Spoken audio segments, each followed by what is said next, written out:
oday aad u weyn oo Cabdillaah la yiraahdo oo ilaa iyo 60 soo joogay ilaahayna maanta ku sameeyay ayaa su'aalaha weydiinaynaa bal ictiraafka Soomaaliland ee maanta ay ku dhawaaqday Israa'iil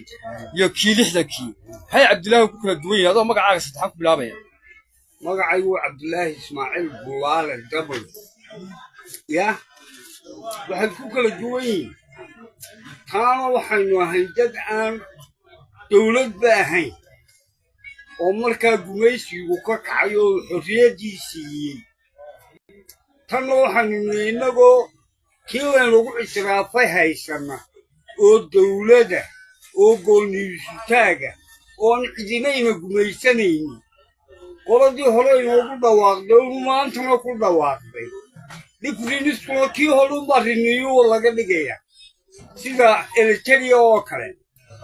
markaa waxa laaliya wax ku inaga xidhan ictiraaf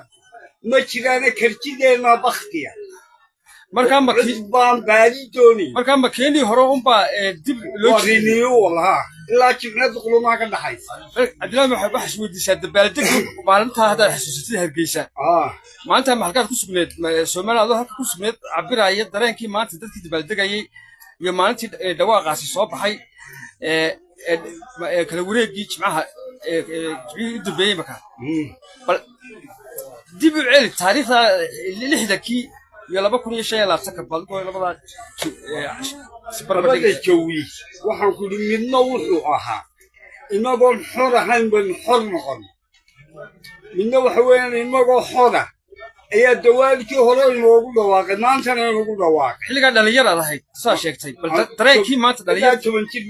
dhalinyartii maanta iyo dhalinyartii waqtiga dareenkii sidoo kaasaa labadu sii cuslaa yaa gabayaa laga tirinay maxaan ku dhahay farxad waa la dhaafay waxaad ku sugan tahay Cabdillaah Hargeysa caasimada Soomaaliland siyaad u aragtaa arrintan imika Soomaaliya maanta xildhibaanada iska casilay oo ka soo jeeda Soomaaliland iyo arrintan imika Israa'iil leeyahay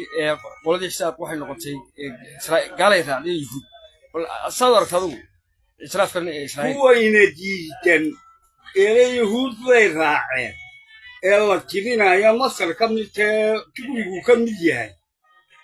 oo dhan tirada haddii la isu geeyo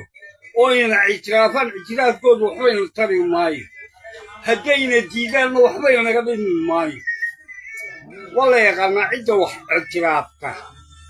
iyo cidda maxaan ku dhahay hawshan leh iyaga laftigoodu waxay ku nool yihiin cunaa waxa Yuhuud samayso waxay huwadaan waxa Yuhuud samayso